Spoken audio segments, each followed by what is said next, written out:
What's going on, guys? Welcome back to another episode of Real Fans Podcast. I might be sounding a little weird to you guys, and also if you guys are watching on video, you might see a different background. I'm not at my normal place right now, so I'm gonna have to make do with what I have. I think this should be pretty good, but yeah, that's why I got this whole new laptop for, so I can be able to do this on the move, on the road, and not have to worry about it. But Adam, how you doing today? Doing great. There we go. I'm excited for what's to come, and it's been some good footy lately. So definitely some stuff to talk about. Yeah, we've been eating, man, with sports in general. Even with all the American sports kicking back off, and then also so much soccer with the leagues and the Champions Leagues, and then get to the end and the exciting part of MLS leading up to the playoffs. I would say September, October, definitely the best time to be an American sports fan, or just a sports fan in general, because you have all the leagues are pretty much going to start kicking off. We got American football. We still got all the leagues in Europe going on. We still have MLS going on. We still got baseball going on. Yeah, I know it's a little off topic, but the Marlins are making that playoff push. But stay tuned for Real Fans Podcast while we talk more about that.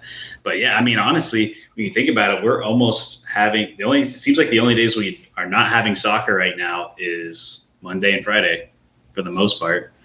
Because Saturday, Sunday, and then Champions Leagues is Tuesday, Wednesday, and then Europa League and Conference all Thursday. So that's a lot. Yeah, so hit us off with our first topic, the title of this video, this podcast. What is it, Adam? Well, it's the question and the rumors, the speculation, the drama surrounding Messi and whether or not he is injured.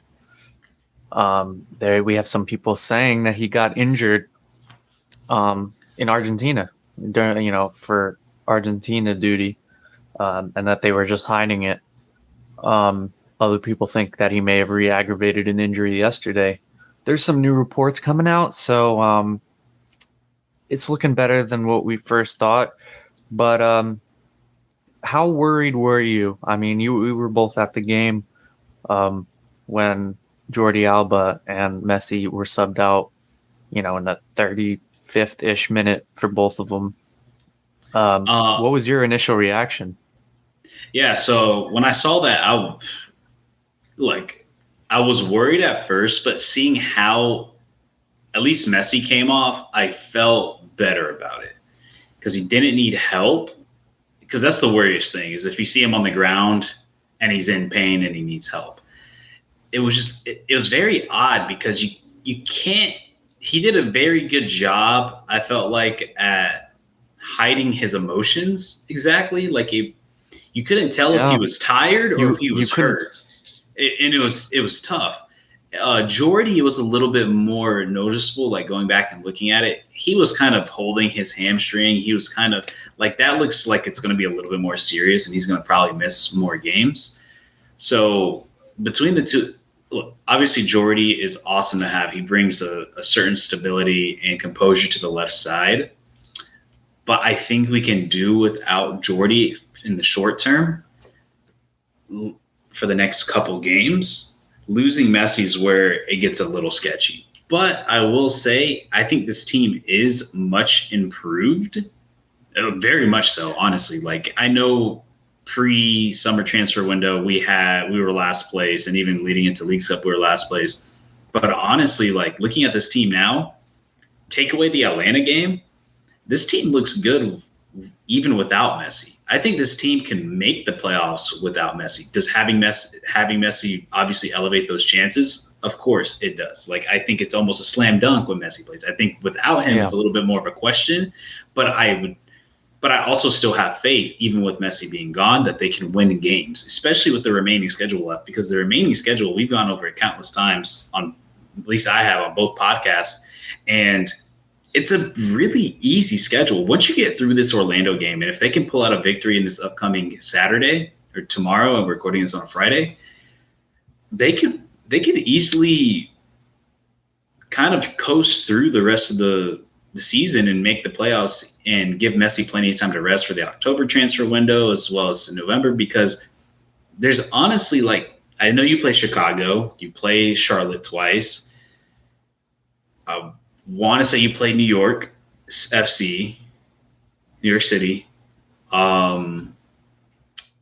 So a lot of the teams that you have to play, you have to hop anyways. It's not like you're facing world beaters going into the rest of the season.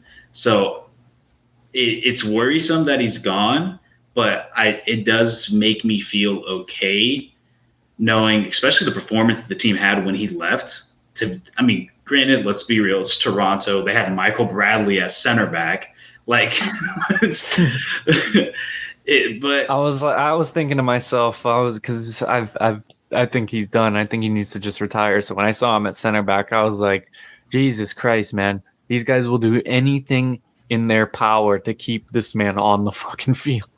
I would really like to talk to a Toronto fan, and maybe we should start doing that and reaching out to like other fan bases around MLS, because I am curious to learn more about some of these teams from people who live through the club. Yeah, and that's a good point. I would really like to talk to a Toronto guy about exactly how do they feel about the Italians, because at least for me on the outside looking in, there's moments where it seems like they don't have good games, and then there's moments where they're clearly the best players on the field. But also, too, at the same time, that team around them is atrocious. I mean, it is so bad.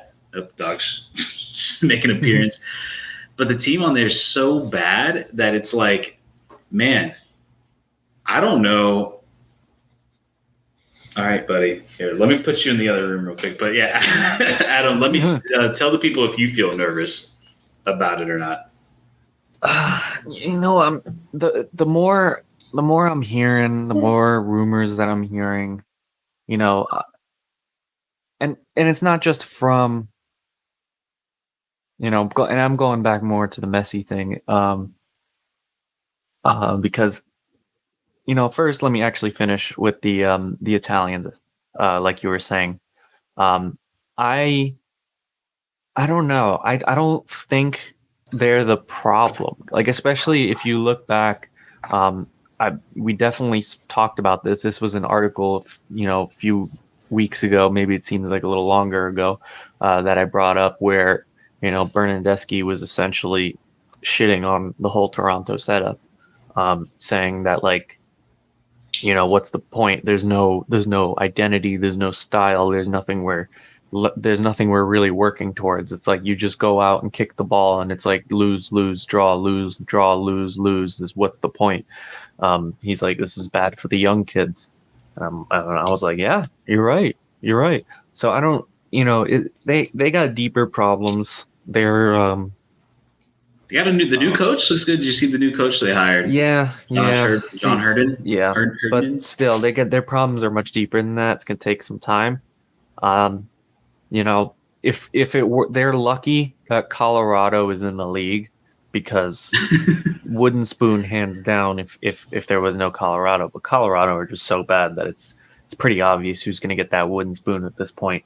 I do want to bring up Colorado after we finish this Messi segment, so that actually ringed a bell in my mind about something that happened with that, and I'm sure you knew what happened. What you're gonna. Yep, I do know what happened. That's worth talking about. But let me just finish with my thoughts with Messi. So what I'm hearing from both, like, because I don't know, but I have friends, like longtime friends who are Argentinian.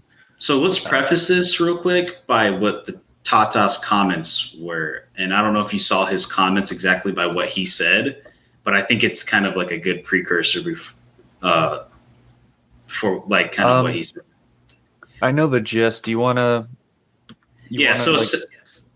Essentially, he said that both players went down due to muscle fatigue. They said that they weren't injured. He basically said that they were tired. He said they had muscle fatigue and that they were tired. And then, now we're talking about if they were actually tired or not, if they were really injured. So, yeah, go ahead. Just wanted to put that First of all, I disagree with Tata. it's very, very. It may be caused by fatigue. I don't have a doubt in my mind that what's going on with Jordy and Messi is caused by fatigue. But saying it's muscle fatigue, like just call it what it is. He doesn't have an injury. I don't think Messi has an injury, but he hurt. He was hurt. He felt something, got a little tightness, and was like, "This is the muscle that's been giving me trouble." Like I said, I know a lot of Argentinian people, and they've been following this stuff since since they were old enough to even understand football. So they're in it. They know like the reputable Argentinian sources. They've watched it there for over a decade at this point. And what they say is that he's had trouble with this muscle. The Argentinian reporters that are reputable are basically saying that they've done tests and stuff and that he's not injured. There's no damage to his muscle. And they also say the Argentinian fans and friends of mine also say that he is known for, even if he's not injured but he's hurt, and it's an important game, like cup final, like we're going to see on Wednesday next week. He will play. He will play through it. If it hurts him even more and he's screwed for a few games after that, doesn't matter. It's a cup final. He's playing. So I'm not really worried. I think that they probably looked at his muscle and they probably saw some inflammation or something. And it's like, okay, you just need to calm down. You've been doing a lot, but no damage to the actual muscle. So I'm not worried.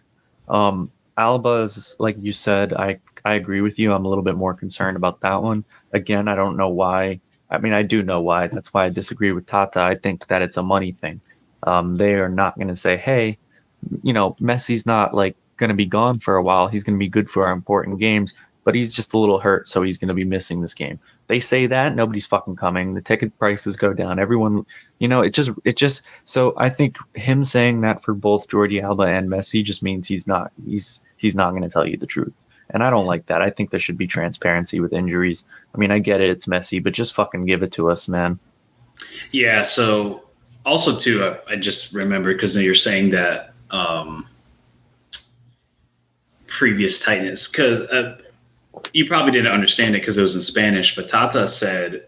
Well, I did try. The Spanish. You're talking about yeah, Tata. Okay. Yeah. He said in that press conference too that it was aggravated from a previous scar, which is another like weird thing to say. Like why? Yeah, like I'm pretty sure. Like I've heard that why that's is a muscle he just that he's now hurt before. It's like a hamstring muscle that he's like torn before, and there's just a scar there from where it healed. And it's just if he has some lingering like issues and like he works a little too hard, gets a little fatigued, that's the first one to start to give him trouble. But here's where the weird thing that happens is that another reason why I don't necessarily buy. I think he's actually hurt. Whether what the injury is, who knows? But I think he's legitimately hurt. I definitely don't think it's fatigue. The man, like, let's be real. How coincidental is it that he gets hurt in the Ecuador game? He bails out on the Bolivia game. He bails out on the Atlanta game. He comes in here for 30 minutes. And then he has to get pulled. It's not because he's tired. He went 13 days without playing a game. Look, the travel was intense because he did go from Miami to LA to Buenos Aires, and then all the way to La Paz in Bolivia, and then back to Miami. So, I mean, that's a shit ton of travel. That's a lot. It's a lot of travel, but it's easier than you can argue. It's easier than traveling from Europe. I don't know, man. LA to Buenos Aires, that's like a 12-hour flight. Dude. I don't know how long it's. I mean, just from Miami to down there is like 12. I don't know what it'd be like from LA. It's like 14. That's long. That's like going to Asia. Or not from LA. I'm saying 14 from like Europe to Buenos Aires. So it's longer. Yeah, I mean, well, you got to remember too. Like he just went from Miami to LA, and then you're talking about the time changes. So, like, the time changes aren't super drastic when you're staying within Europe, but nonetheless, I don't know if I'm buying the fatigue thing because, like I said, he went 13 days without playing. He wouldn't want. Yeah, exactly. And what are the odds that he hasn't touched the field since he aggravated himself in Ecuador? Like, to me, that's something. And then we went into this past game like, okay, he looks good. Like, he looks like he's okay. But then he plays 30 minutes in and he's done. The Alba thing, that seemed to have been like the Alba thing seemed like that happened sometime during training. That must have happened something during training, and then he thought they were going to play safety precaution, especially playing on that turf where muscle injuries are super prone to get aggravated. And then they're like, you know what, we'll hold out till we get back. But I don't know, man. Obviously, like you said, they're not going to tell anybody because it directly affects ticket sales and viewers and so on. So, I mean, they want to keep that up in the air. I mean, if you would have told that Atlanta game that Messi wasn't here, I mean, Tata openly said that, yeah, we knew Messi wasn't coming 2 days before the Atlanta game. But when did we find out? We found out the morning of the day before after the team's already left. When and Messi think about it like this. A pizza. And think of it like this. Ticket price, like you said, dropped from resellers were selling at like 170 for nosebleeds and then dropped to 40. That game sold out 71,000 people, which is insane. And Atlanta doesn't, that's what I was going to say. Atlanta doesn't even open the upper bowl for usual games. That was a game where they're like, no question, the upper bowls, even when we go to Charlotte, it's going to be the same thing. For Charlotte, that upper bowl is open for the Messi game. And tickets are already bought.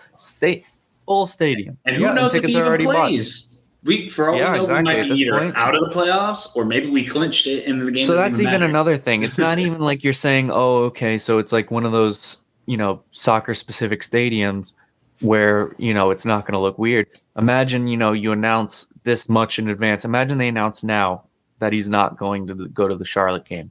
Now what are they going to fucking do? Like, people are going to go regardless. They're going to go, but it's like, it's going to look weird. It's going to be like, there's going to be like empty spots in the corners of the upper bowl. And you're going to be like, what the fuck? It's not going to.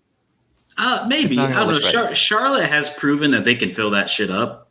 So, they can, but like, and it would be the final game of the year. Maybe potentially they're pushing for a playoffs. That's true. And that makes it different then. I didn't think about that. And it's decision day. So that could be like, I mean, Charlotte's a couple spots ahead of us. So, I mean, for all we know, that game can literally make or break. That could essentially be a playoff game for all we know. But it's just a matter of how things shake out. And then you're talking about that field is on turf.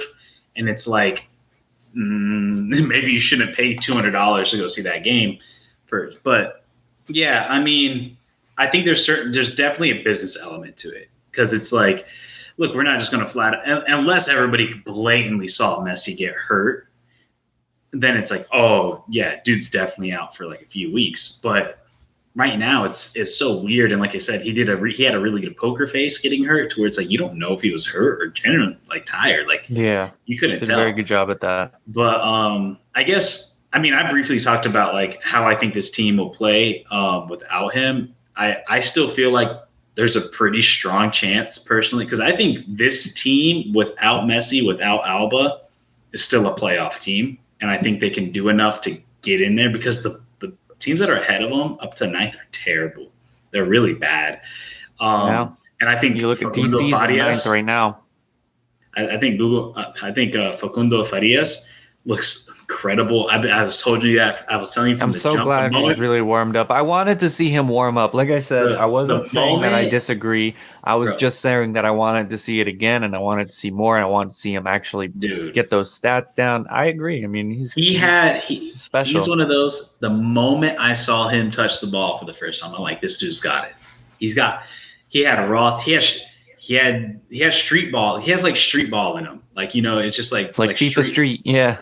Like street football in him. Like he has abilities that you just can't teach in academies that I think, I mean, it's a little off topic, but I think that's one of the things the youth development in soccer in America has. Is like, they don't have that street culture that I think that you definitely get in like Europe and South America, where you get players like Farias. Like, I don't know if the United States is going to get a player like Farias because he just has that type of like style in him where it's like, man, you can tell. Yeah, another one like that is Gabriel Jesus from the favelas in Brazil. Like, that's where he balled, barefooted, like in the streets. Yeah, You and know, like Farias, I you get mean, that kind of that movement, that little flair. yeah, and I like him a lot because man, it's not even just his finishing, but his creativity. I mean, he's been getting a lot of assists since I don't know his exact stats. I want to say he has 4 assists. But even like without assists and goals aside, I mean, his ability to create is Messi light. Like obviously he's not Messi, but he brings a certain element that certain element of creativity that can create chances. And like we saw it. I mean, that fourth goal to Robert Taylor, that was a straight chip right over the defensive line over to Robert Taylor and blasted to the top net. So and then obviously and then Campana. I think to me the biggest question marks going in without Messi is can Campana and can Robert Taylor stay consistent? Well, Because Campana, both of those I've players decided. have shown that they can't remain consistent. Yeah, so Taylor, I'm not so sure about. You know, I would hope so, but for Campana, I feel like I have a good idea. I have I feel like at this point I've seen him and I've criticized him and I've enjoyed his certain goals at the same time enough to realize and see, and even seeing him, you know, I'm very fortunate to have, you know, been able to work, you know, in the We've seen tunnel him up close. Yeah, I mean, up close. Like I got the chance to be in the tunnel, and have met his parents. So like I know this man. I feel like I really know this man.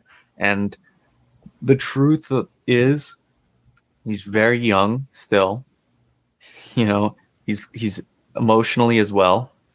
He's very he gets on emotional highs and lows, and if he's on that emotional high, he's banging goals in. He's playing like a beast. He is that DP that you want.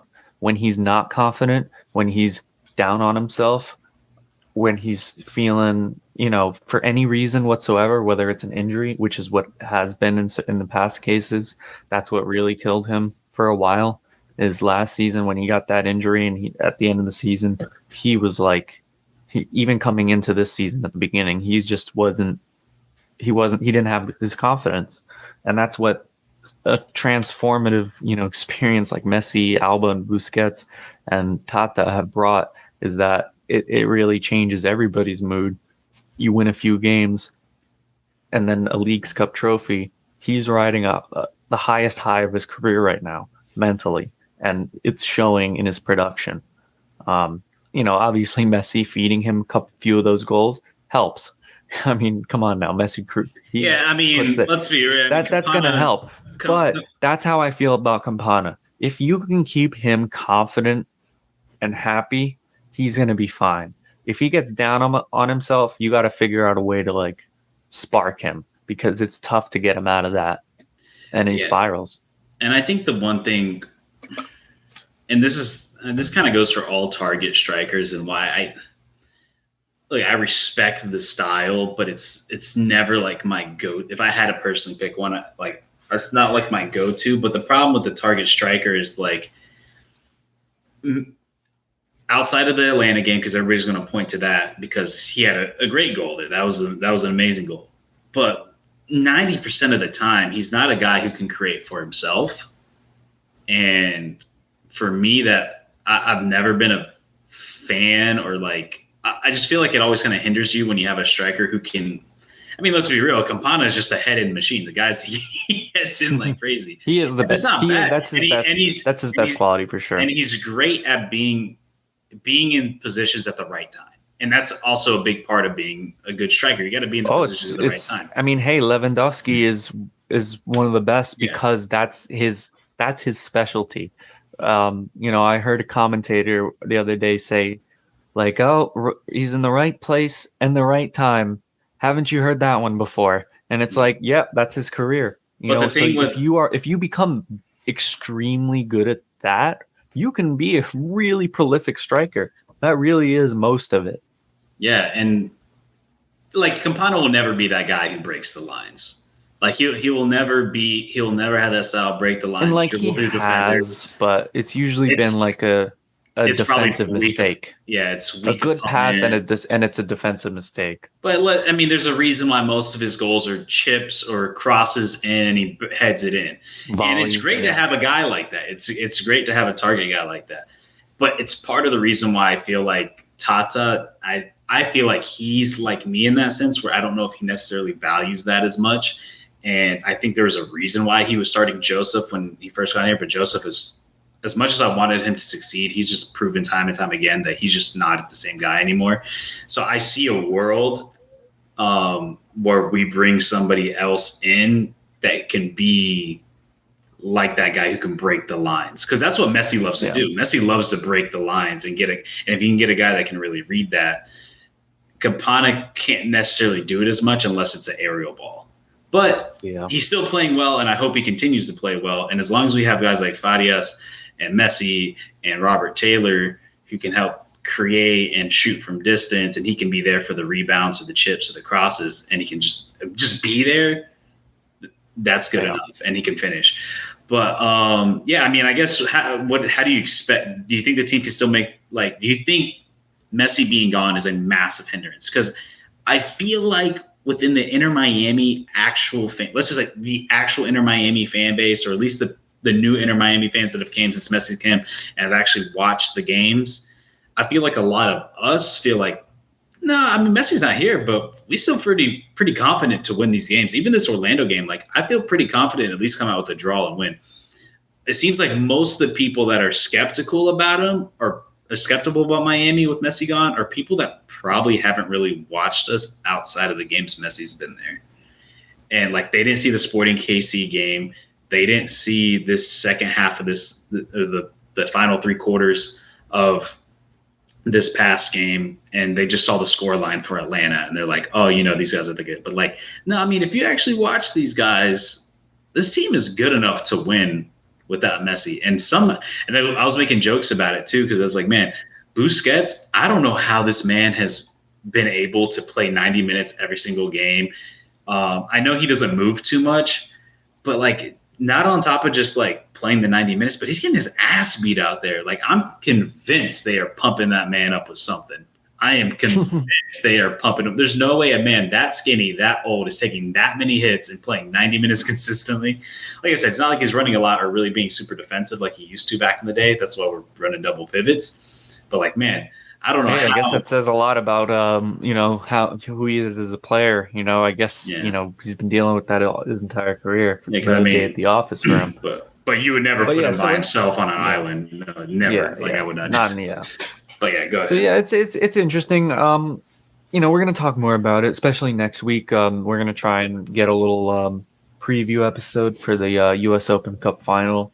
So we'll focus a lot more there. But you got him going or no? You still think Messi gone there okay?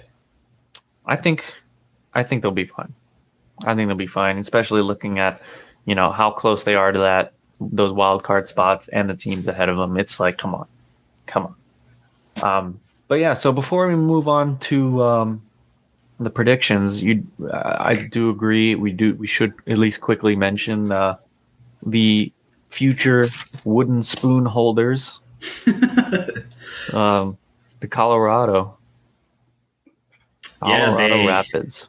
So Colorado Rapids, the supporter, I deeply apologize for not remembering the supporter group's name, but they essentially staged a walkout for the game. They went out to the stadium, and then right before the game started, they put up a sign saying that something to the aspect. I don't know if you could find the photo, that'd be great, and you could put it up. That'd be awesome, Adam. But basically something to the line of, we deserve more. And I mean, look, anybody who's followed the MLS, we all know that when we look at some of the bottom dwellers of the franchises that don't spend the money, that have the least amount of value, that never really have strong support, we always look at teams like Colorado or San Jose or Chicago. But Colorado's always been at the bottom of there. Have been at the top of that list when it comes to, like, teams. Here we go. I'll pull it up. Yeah, the badge, the players, the fans deserve better. And they're not wrong. I mean, look with the direction MLS is going, with every time we bring in a new franchise, the amount of support is massive. And what's happening is these legacy teams like your New Englands, like your Chicago's, like your Colorado's, San Jose's, they're lacking and they're falling behind. The only couple good ones that have been able to stay afloat and still have that is DC and Galaxy and San Francisco. I mean, not San Francisco. Sporting KC has been able to kind of rebrand themselves, build a new stadium, really have a strong fan base. But Colorado has just been kind of lagged behind, and honestly, they just look like a tax write-off. Same thing with the Revolution. I mean, we talk about the Revolution supposed to be having a stadium for the past fucking 10 years. They were supposed to have a stadium in Boston, and they've yet to do it. And Colorado, they basically put up like a half-baked stadium in the middle of nowhere, like 30 minutes outside of the city center, and essentially basically no training facility. But when you look at around the rest of the world, you're seeing major investments. And somebody brought up a good point, is that a new franchise is worth more than buying the Colorado Rapids, which is insane. The Colorado Rapids on Forbes is only worth $375 million. And we were just talking about how, you remember the San Diego entrance fee, franchise fee? It was like $500 million. Yeah. So at this point, getting a brand new franchise in a brand new market is worth more than a legacy franchise that has had almost 30 years to grow something and facilitate something.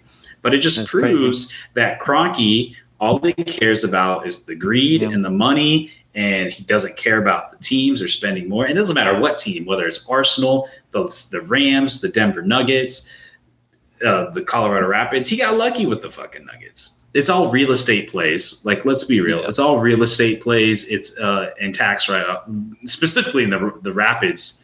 Rapids are essentially just a tax write-off, like, because they're not worth anything. So I almost wonder if it gets to a point where MLS feels the need to step in and it's like, look, we cannot have a black sheep of the family. Like, if we're going to present ourselves and we have this Apple TV deal, we have Messi coming here, like, we need all our franchises to have a growing support and actually spend money. I mean, we were talking about earlier with the leaks coming out about the potential roster rule changes with the salary cap changes, and how some owners just didn't want to. They said that we don't want to spend the money, that we want to be more cautious. I think we should play the long game. It's like, dude, like you got to, spending the bare minimum is not enough. Like, if you're spending $5 million on a salary, which is what the Colorado Rapids, somewhere around that, Colorado's, I think they have the lowest salary in the entire league. And I think it's only like 12 million, something like that. That's insane. Considering that you look at Kroenke's, all their other teams, like, they're paying players in salary more than what the entire salary of the Colorado Rapids are. Yeah, like it's wild. Like, Declan Rice is worth like 10 times what the Colorado's entire salary is. Like, something needs to change with some of these franchises for people where they don't want to take it seriously. And Colorado is pretty much at the forefront of that. I think Colorado and New England are, where I think the league almost has to get to a point where they got to step in and do something, because it's going to become an embarrassment of the league. Like, going to New England and seeing football lines on turf in a half-empty football stadium is not a good look. Playing at Yankee Stadium, which they've actually finally like got something approved and doing something about that, is a good thing. But yet, obviously, I will say NYCFC, that took longer than it should have. But New England has had 25 years to do something, and they've done nothing. Yeah. And same thing with Colorado. Well, Colorado, they built that stadium, but like we said, it was a half-baked stadium that was built in like 2 years or something like that, and they have no training facility. Like, the Seattle Sounders are spending more on their training facility right now than the Colorado Rapids did, I think, to build the whole stadium, something like that. So shit like that makes it Inter Miami Stadium fiasco look great.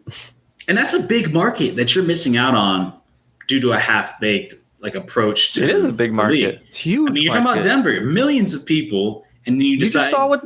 I mean, I know this is off and topic. they can't fill a 20,000 seat stadium. I know this is a little off topic, but I mean, you saw the hype, the national attention, the amount of people that were just a few miles outside of Denver because Colorado was playing Colorado State, and that was college. That was a fucking mad environment. And that's not even in the middle of the vent in Denver. That's in Boulder, just a few miles out, outside. Well, let's keep it even on the same sport. Denver hosted the first Nations League final in 2021, and they filled it up. Oh, there's soccer fans there, so it's like they can fill it up. It's a very. If you look at that, stadium on a map. City. It's a diverse city. If you look at that stadium on a map, it is literally it's in the fucking middle of nowhere. It's in the middle. It's like it's insane. No public transport. It's not connected to the train system at all. It's not in the city. There's no bars or anything near it. There's nothing to actually foster the culture. They need to have the same approach that you see in Cincinnati. Cincinnati's doing an awesome job. I love the whole approach Cincinnati has done, building a beautiful stadium that seats 26,000 or 25,000 people. It's in the middle of the city center. They're building bars. And honestly, a big game day environment I want to go to. And if you ever get sent there, you should go to one is the Cincinnati games. Cincinnati, they have more of a European approach to it where it's not so much tailgating, it's bars outside the stadium, which is obviously we know it's more of a European type of aspect of it where people go to the bars scattered all throughout around the stadium, and then people march to the stadium. And then I saw something that they're even supposed to build more around that stadium. It's supposed to be like a whole complex of all kinds of stuff. I mean, dude, Indy 11, a USL team is putting in more effort than Colorado is. Like, yeah. Come on. Yeah. I mean, even when I was in Indianapolis, I saw some Indy 11 shit, and it's like, bro, they're a USL team, and they're you could see that they exist. Bro, it's in the middle of a fucking field. I remember looking it up on the map. It's literally in the middle of a field. Put that shit in downtown. Put it next to the Rocky Stadium. I've been to downtown Denver. It's awesome. Yeah, definitely. It's lively. It's awesome. Lively. If you put it right there, rebrand it, actually spend money, like people will go. But yeah, definitely. You got to have more ambitious owners, and Kroenke is just not one of those. Yeah, that was definitely worth talking about. But now it is time for everyone's favorite segment. We should get through these pretty quickly because we do want to talk about, you're a little bit of Europe, so and then a little bit of that Champions League. So we're going to go through because I have it up myself and Julian's not in his proper spot. If you want, you can have the last 5. If not, we can just go through this. Do you want me? I can pull up the last. It's up 5. To you. It's up to you. But regardless, I still want to get through this pretty quickly. So while you're doing that, I will talk about the lines for this first game. So first, we have Atlanta United hosting Montreal. They are the favorites, minus 175, with the tie being a plus 310. And big underdog Montreal is at a plus 420. Personally, I mean, I know they're the team to beat Miami. I don't see Montreal winning this game. I think Atlanta are much better at this end of the season than they were at the beginning of the season. So I would pick Atlanta for this one. What about you? Yeah, I think Atlanta, especially at home, I think they're definitely going. Atlanta had a sneaky good summer transfer window that has really worked out super well for them. And obviously, I mean, they took on likes Miami for 5-2. So obviously that results in just, a collapse. But Atlanta's good, man. I think they're going to be really good down the stretch. So their last 5 games was a win, loss, draw, win, draw. And then for Montreal, it was a win, loss, draw.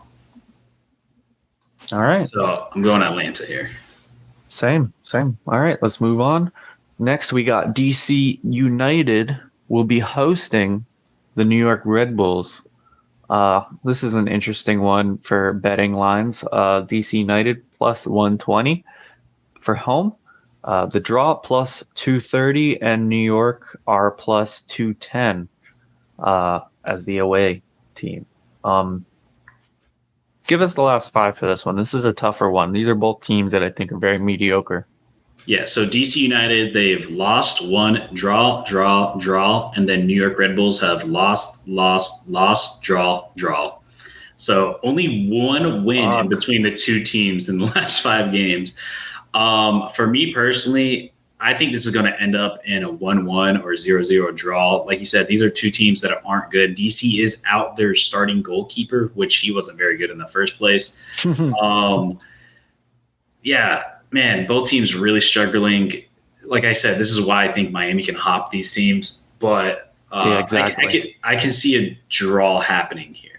Yeah, I totally agree with you. As soon as you said those last 5, it just screamed draw. None of these teams, they're both mediocre. It's hard just to pick a favorite. Obviously, it could swing a goal either way, but I think, yeah, we both have this draw. Next up, Philadelphia. Ooh, this is going to be a pretty good game. Philadelphia Union hosting LAFC.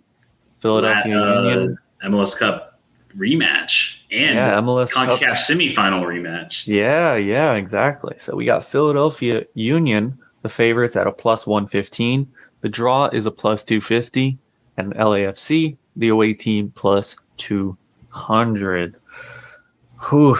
I mean, this is a tough one. LAFC haven't been playing that amazing. They really don't look like the favorites to defend MLS Cup this season. They were much better early in the season. I think that Philadelphia is going to win this game. Yeah, I think Philadelphia is going to win this too. LAFC has had the edge over Philly since MLS Cup and then going back to Champions League semifinal. Even when LA played at Philly, it only resulted into a draw. And then when they went back home to LA, they just thrashed them. But Philly is very good at home. I'm going to go Philly here. They win by 1 goal. But it's going to be a pretty good game nonetheless. Yeah, I agree. It's going to be a little bit more in the upswing. I think they're starting to play a little bit better after they're down. But LA's always had Philly's number, but I think it's finally Philly's turn to actually take them over. All right, so this game is probably, I'm going to go ahead and say this is going to be the easiest game to predict of the match day. New York City FC hosting Toronto FC. Like we said earlier, Toronto, if Colorado was not in the league, they would be taking home that wooden spoon later this year. But luckily, they are not. They are not the worst. So at least they have that going for them. But minus 240, New York City FC, the favorites at home. The draw being a plus 350, and Toronto being a huge underdog to win at plus 550. New York City all day. I'm with you. Playing in that baseball field gives them such a huge advantage, and Toronto is just getting worse and worse. Yep. Exactly. So that's an easy one. We're going to move on to FC Cincinnati hosting Charlotte FC. We got Cincinnati at home. They're the minus 160 favorites. Draw is plus 300, and Charlotte is plus 380.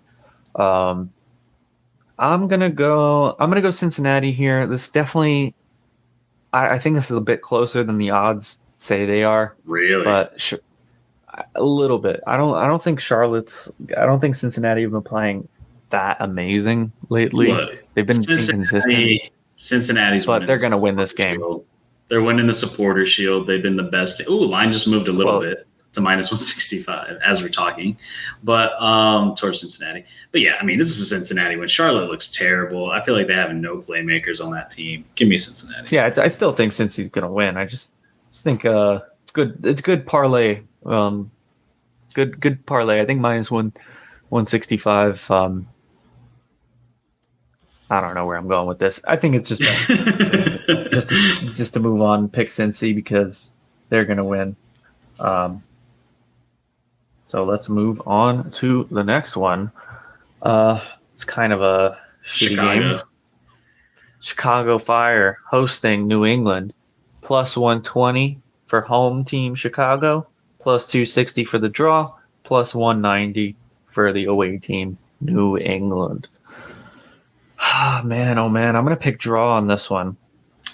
I go New England win. All right, Man, because they got that whole Bruce Arena saga thing going on. That is an interesting one. That does make it interesting. I'm still going to go New England. Chicago's terrible. I think I saw a stat. Chicago's only scored 1 goal in 4 games, and New England is at the top of the East. So I'm going to go New England here. All right. Now we got FC Dallas hosting the Columbus Crew.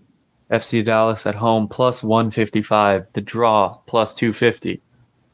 Columbus Crew, the away favorites, plus 150. And I agree with the bookmakers on this one. This could definitely be a good game. Dallas, they have some good home support. But Columbus, they're a good team. They're a good team. And I can see why Vegas has them as the favorites in this one. I'd agree with that. Yeah, I'm going with Columbus here. Columbus. I had Columbus as my dark horse MLS Cup winners. I like Columbus a lot. I like what they're doing. They're a really strong team. All right. Next up, we got Sporting Kansas City hosting Houston Dynamo. Sporting Kansas City is a plus 100 at home, plus 240 for the draw, and the Dynamo plus 250 as the away team. Sporting Kansas City is, these teams are not amazing, both of them, but Sporting Kansas City, I think, is clearly the better team. Really? So I'm actually going to go the opposite. I'm going to go Houston Dynamo here at home, on the road. So both teams on the rise right now since they got full strength, especially Kansas City since they got Alan Pulido. They went back to full strength. Both teams are playing a lot better. Houston has climbed, surprisingly, all the way to 4th place in the West. And I think the West has been, I don't know, it's been very but nonetheless, they're only 2 points away from 2nd place, 7 points behind St. Louis in the first. And then Sporting KC, they're fighting for a playoff spot. They are 3 points behind Dallas in that 9th spot. So, but I'm gonna go Houston here. I like Houston. I think I like the odds at that plus 250. All right. So moving on, I think this is gonna be a pretty interesting game. I always think Minnesota is an interesting team to watch, and St. Louis have definitely been interesting to watch, even though they've slowed down this season. Minnesota will host. They are the favorites at minus 120. The draw is plus 280, and St. Louis away is also plus 280. Right, I'll give the last 5. I'll give the last 5 games to put in perspective. So St. Louis has 1 loss, draw, and then Minnesota has 1 draw, loss. All right. So I like Reynoso. I like they're not the best team by any stretch, but I do like how they're set up and how they play. St. Louis, they just haven't been able to capture that early season form, which was to be expected. They are a new team. They've still been doing outstanding. So I'm going to pick Minnesota. Yeah, so surprisingly enough, St. Louis has 10. They're 15-5-10. They basically getting no draws. They either win or lose. But I like Minnesota at home. Like I do like their team.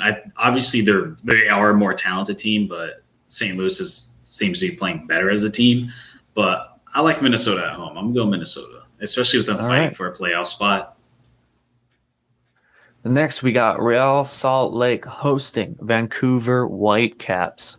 Real Salt Lake is the favorite, plus 105. The draw being a plus 260, and Vancouver being a plus 220.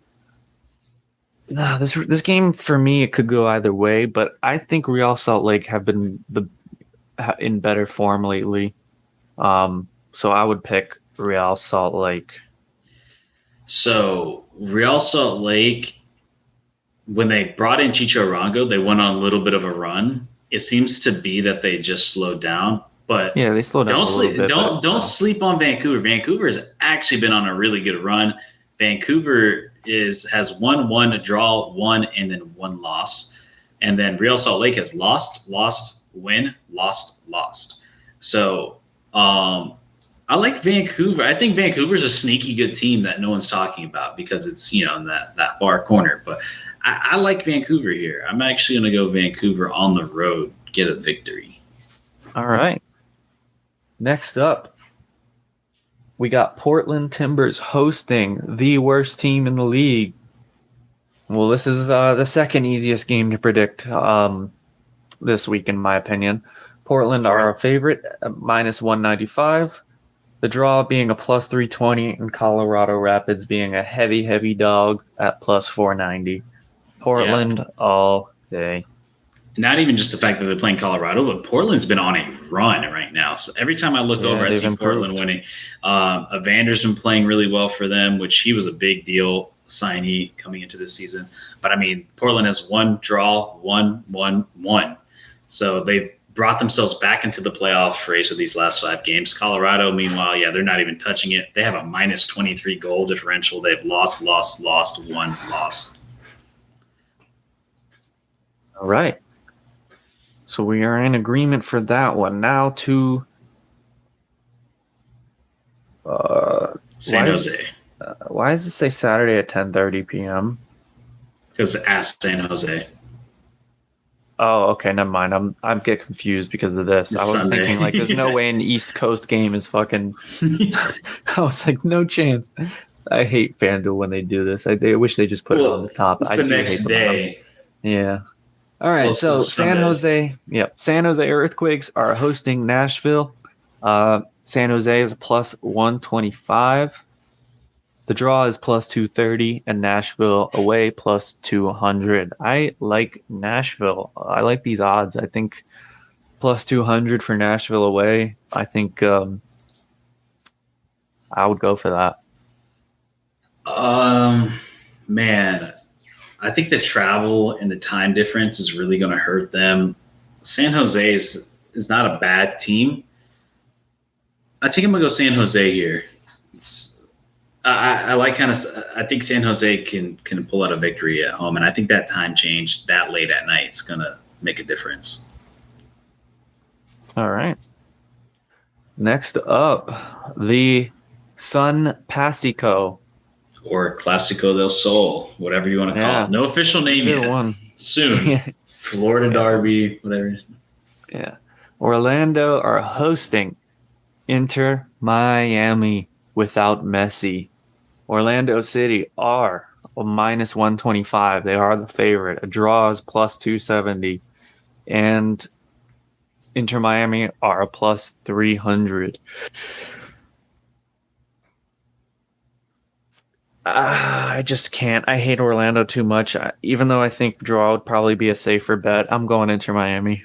Oh, +300. If you want to make some money, follow Adam. Look, we talked about Miami in the beginning. I mean, obviously, it's the team we talk about the most. I like I said, I like the team even without Messi. I think it's still a strong, competitive MLS quality team. You're playing at Orlando. You're playing a hostile environment. It's a derby match. But I like the draw here. I think it's a very, very important game for us. I think it's a must. It is a must win. You have to, not a must win, but you have to come out with points. Yeah. You can afford to lose the game, but you don't want to lose this game, especially for bragging rights. Like, you just don't want to lose. So I go draw here. I think there's enough quality to get it done. I see 2-2 almost. That's speaking. Yeah, something like that would be good.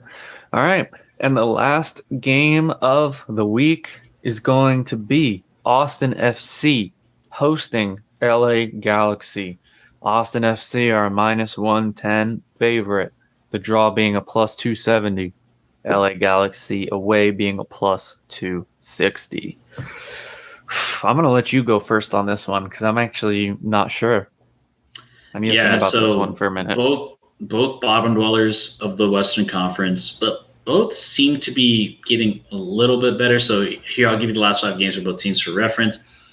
Austin FC has lost, draw. LA has won, draw, lost, won. And they're playing at Austin.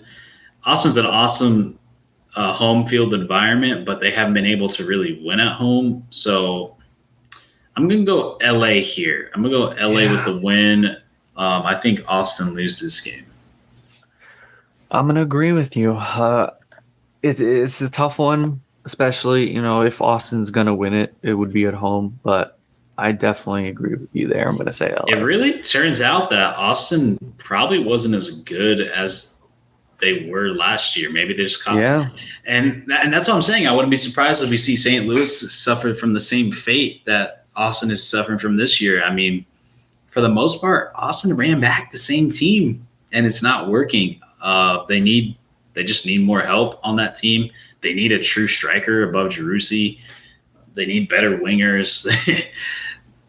That team just needs a large overhaul, and I can see the manager Josh Wolf Owen Wolf end up getting bounced at the end of the season. I can almost see that. But yeah, so that's our picks of the week.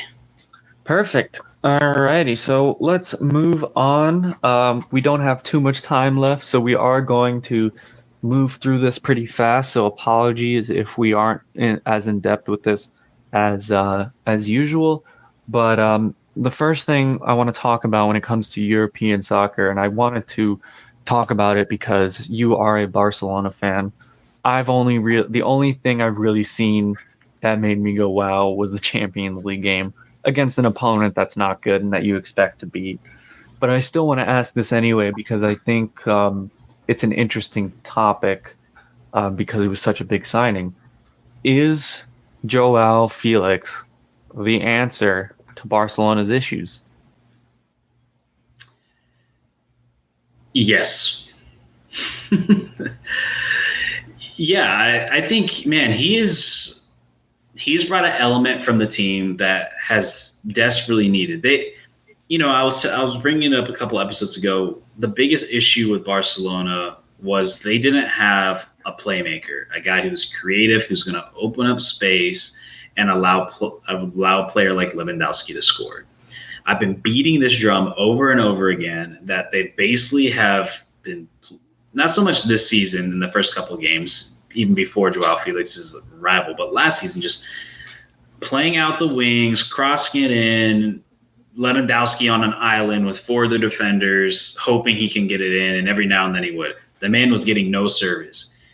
Finally, you bring in a guy who, at his best, is one of the best players in the world if he can actually remain consistent and play at his best. Chelsea has been a shit show. I don't blame any of the players that were on that team last year. It is clearly something deeper than what's going on the field. It is something that's, from an organizational standpoint, it's just not working, and we're seeing it again now because they're probably not going to make the Champions League again. So I give everybody on that Chelsea squad a redo. Pulisic, Lukaku, whoever, Joao Felix, all the people that left. Yeah. And look at them now. A lot of these players are performing well. And Joao Felix coming in, and he's going to a place. I also feel he's going to a league that suits him more too, a more technical league that is La Liga, and a more of a league that fits him. And I tell you what, watching Lewandowski play, it's almost like you're getting a new striker because the way that it's unlocking Lewandowski to actually play like how he used to play is great. Because even though Joao Felix is a winger, he's just as much as a winger as Messi is. Where it's like, on the formation sheet, he's a winger, but he cuts in a lot. He plays like a 10. He kind of plays the pockets. He's more inverted. He kind of plays within there. He's not like an out and out winger like this is what they had before with Dembele and Rafinha, and then the two players that were supposed to be your more inverted wingers that are supposed to play more of those pocket, Ansu Fati and Fernando Torres. Those guys ended up being complete bust. Ansu Fati now going to Brighton, I believe, and now Fernando Torres still on the team, but the guy's atrocious.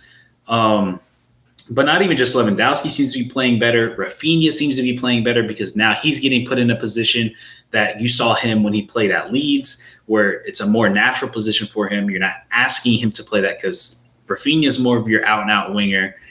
but who also has the ability to cut in. So just having a player like Joao Felix has really allowed this team to unlock all the other players. I thought the midfield was always strong, but the midfield was never creative enough. The midfield was never enough to really open up for Lewandowski to really get ahead. And now we're starting to see that. Look, so I do want to preface this by saying he hasn't played strong competition yet. This was Royal Antwerp, and then he also played against Real Betis. Real Betis has not been this good in the past couple years. And Royal Antwerp, obviously, we're talking about a lesser league, a lesser opponent. I couldn't name you anybody on that team. So I do want to pump the brakes on that. But just from what I'm seeing, there's certain things that just translate over no matter what type of opponent you're playing. And I think Joao Felix is just unlocking a certain element from the offense that I haven't seen, honestly, since the Messi days, since Messi was last there. Because now you're truly bringing in a person who can essentially play that role. Come off the wings, turn, cut inside, make chips, make through balls, make shots, and create and open up for other players. And like I said, you could just see this. You can see the face on Lewandowski's. Like you see the facial expression. He's like, I got a guy. We got somebody there. And obviously, not even just Joao Felix, but now you're adding in the other Joao Cancelo, who has also that's been another big hole in this Barca team. Has been right back. You've been swapping in Koundé and Araujo.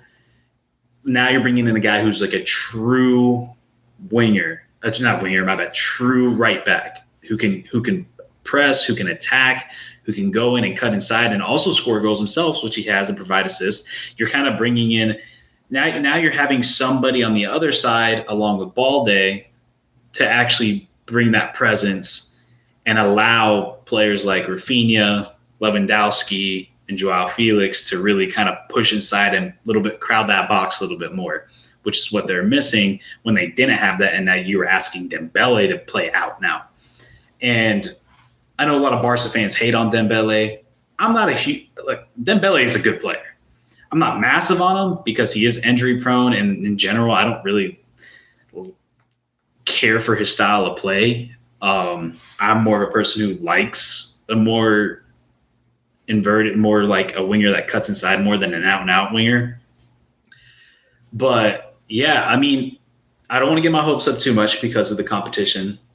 And they're not going to be playing anybody strong, honestly, for a while. I'm looking at the schedule. They play Celta Vigo. Well, Celta Vigo is a solid team.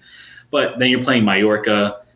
Sevilla, it's a Champions League level team, but they're not the same Sevilla. And then you go and play Porto, Granada, Athletic Club, Shakhtar Dun. They got like the next month and a half. It's pretty easy going.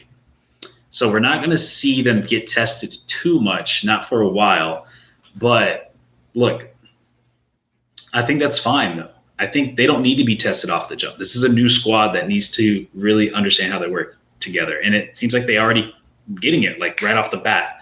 Yeah. And, I had a feeling, too, because I've always rated Joao Felix. I've always liked his style because, like I said, it's very Messi-esque in that sense. And I love a player like that. And I thought with the way that whole Chelsea shit went down, it was just a nightmare. And I think just the way Xavi plays in that system, I think it just suits it. And honestly, I think it's making Xavi look like a better coach because now you're starting to give him like players that actually fit, even though I still blame him for what happened last year because they spent a ton of money last year and didn't get the players that they wanted or needed. I don't want to say wanted, but they didn't get the players they needed. Yeah. But I think Barca is interesting awesome. To see. They're actually exciting to watch now. I'm actually really excited to watch them play some more. I think just as simple as adding the Joao brothers, those two guys, has been awesome. Honestly, man, that whole Portugal team is going to be pretty good. I like the new Portugal squad that's coming. It's a really strong squad. They got a lot of players and a lot of ballers on that team. Yeah, definitely. That'll be interesting. All right, so got one more thing to talk about again because we're short on time. We're going to make this short, make this fun. After everybody has played one match of Champions League, Like we were even saying, Barca looked really good. Who would be, and I would say out of the good teams, who would be the team that you think should be worried? Because obviously when we did the predictions, there's certain teams that we knew in certain groups that had no chance. So there's really no point in saying they should be worried. But what good teams do you think should be worried? And what is the one team that really impressed you after one game? All right. I mean, the one team that should be worried, and I mean, I think we all kind of expected it. Manchester United. That team just looks bad, man. Yeah, looks bad. I mean, I was talking to one of our coworkers, and I was just like, man, outside of Bruno Fernandes, like, yeah, who else is their best player. Who's on that team that strikes fear in your heart? Like maybe Rashford. Maybe Rashford on his days, because he can pull it off. Yeah, on his days. So, yeah, I can agree with you on that. So yeah, Manchester's definitely one. I would say the team for me that I would be, if I was, part of that club, I'd be worried is Dortmund. You lost to Milan. How much better do you think it's going to be against Paris? They lost to PSG. Oh, they lost to PSG. That's my fault. I read that wrong. Their next game is Milan. That's what I meant to say. So they lost to PSG. Their next game is Milan. So that's not going to be much easier. Because Milan looked like they were unlucky. They just weren't very clinical. That's why they drew to Newcastle, but they were a better team. So Dortmund's in trouble. It definitely looks like Paris and Milan are the best teams in the group.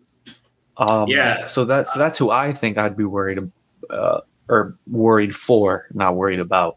Yeah, I guess I don't want to say. The thing is, I don't want to say I was worried because I expected Manchester to struggle. I expected Dortmund to struggle. You know what actually just crossed my mind that I did not expect to struggle?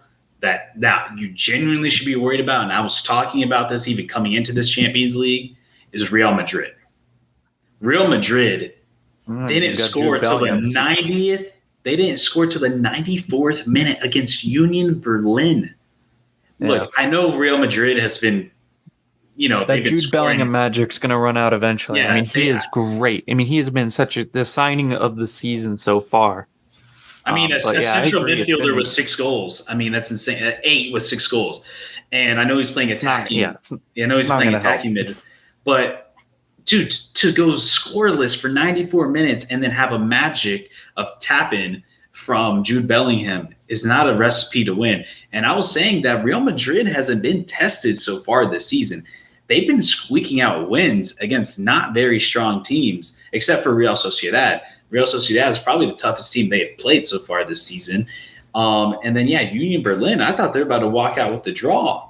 And that's what I said. Like, I want to see what this team looks like when they actually play against some of the big dogs. And, I mean, and they play in Champions League. But, I mean, we're already seeing it now against Union Berlin. Look, don't get me wrong. They're going to win the group. They're going to sweep the group. But, man, I mean, that was at the Bernabeu, too. The brand new, full finished, renovated Bernabeu. And they couldn't, put in the work. And then another team I'd be worried for, which honestly I didn't anticipate them to play this bad, but you did, was Newcastle. Newcastle, look, I had Milan winning the game. I had Milan winning the group, but man, Newcastle looked bad. They looked really bad. They looked worse than I thought. They had 2 shots, not even 2 shots on goal, 2 shots in the first half. And then I think only another 2 in the second half. They only have 4 shots in general, and I think 1 or 2 on goal or something like that. Terrible. They got lucky to get out with the draw. Milan, like you said, they weren't clinical. They haven't been clinical since that Milan derby where they just got thrashed by Inter, which shouldn't have happened. I mean, but that's how derby matches are. They're just kind of weird. You can't really judge a team too much by what happens in that because there's always kind of odd things that happen in derby matches. But Milan was by far the better team and they should have won. that almost worries me. Totally. But I mean, at the end of the day, it is Newcastle, and I trust that Milan team to win and score and put goals away. So I wouldn't say I'm super worried about them. So I'm not going to put them in that list. But it does like caution me. But yeah, I mean, Newcastle, you really got to be worried because I don't see Newcastle beating PSG, man. I had them beating PSG, and I don't know if they will now. Yeah, after this, definitely not. So for the team that I think looked really good, I like how Bayern looks with Harry Kane. I like how they look. I think he fits in well. He's happy there. He can actually fucking start winning trophies now. He's got some great players on both sides of him, behind him, on his left and on his right. It's not just Son on his left anymore.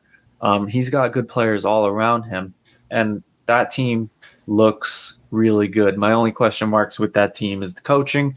They've been going through a very interesting situation with their coaching in the past year. But I was impressed with them. I was impressed. I think Bayern's going to be a tough team to beat. They're definitely going to win the group. I think that Manchester game pretty much solidified it. Even though it was in Munich, they're definitely the team that I think has a chance to go far. I agree with you. I think Bayern is probably the only real threat to City. I think this win against United was a statement game. The scoreline doesn't do it justice. The scoreline, it was a little cheeky, with some of the goals at the end there. The game was dominated by Bayern. It was dominated. Bayern, to me, they continue to just flex their muscles and show how good they really are. I think people forget about them until they get into the Champions League. And then you're like, oh, wow, okay, yeah, this team is very good. But another team, and I think this team is going to be my dark horse to make a run. I'm not going to say they're winning, but I think to make a run similar to what we saw in Villarreal 2 years ago, and that is Real Sociedad. Real Sociedad had a very, very, very good game against Inter. I did not expect. Yeah, that 1-1 draw. That is very unexpected as well. Yeah. They should have won that game like 4-0. So Real Sociedad. If they beat Salzburg, I will agree with you there. Because that's a group where they can definitely just take it by the horns. Take control of it.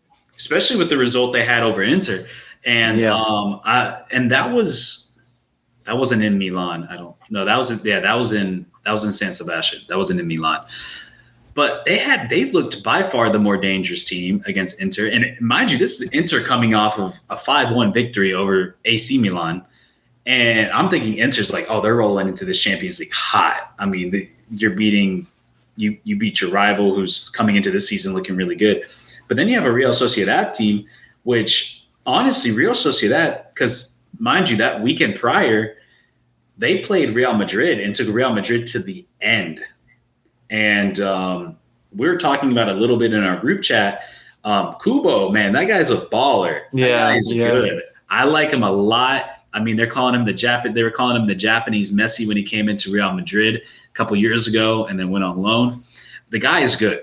The guy is really good. I like Kubo a lot. I like the team a lot. I think there's no superstars on that team, but it's a team that works well together. They have a system put in place, and they looked really good against a really tough opponent and should have won that game if they were a little bit more clinical because they had countless shots on goal that should have went in, countless headers, banged the post like 3 times. They should have put away Inter like 4-1, but they couldn't. And then Lautaro is just going to do Lautaro things and just run in transition and score on you and tie up the game last minute. So actually, man, was that game at Milan? Because if it was in San Sebastian. Okay. Yeah. So, they're going to be my dark horse. That's a team that really surprised me. That played really well, especially seeing how they played against Madrid and now playing against Inter. Like, these are big dogs. Like, you're playing with the big dogs and you're looking good. So I know I didn't give one for both. Yeah. No, that's fine. Yeah. I feel like I want to give the teams their flowers, that deserve it. Yeah, exactly. Or didn't deserve it. All right, so that's gonna do it for us this week. You want to tell the good people out there where they can find us? You can find us on anywhere you get your podcasts. We're available on all platforms as usual. Spotify, Apple Music, Apple Podcasts, Pocket Cast, all those different Google Podcasts, all the different platforms, also on YouTube. Adam's on Twitter now. We got the Threads, Instagram, so on and so forth, obviously on YouTube. And yeah, check us out on all those things. Any final thoughts, Adam? Final thought is Inter Miami next week are going to be celebrating the double. No, I'm with you there. And Arsenal's going to lose against Sevilla. No, I'm just playing. I hope not. We looked good against PSV, so I'm confident. But yeah, well, we'll see you guys in the next episode. Peace out, everybody.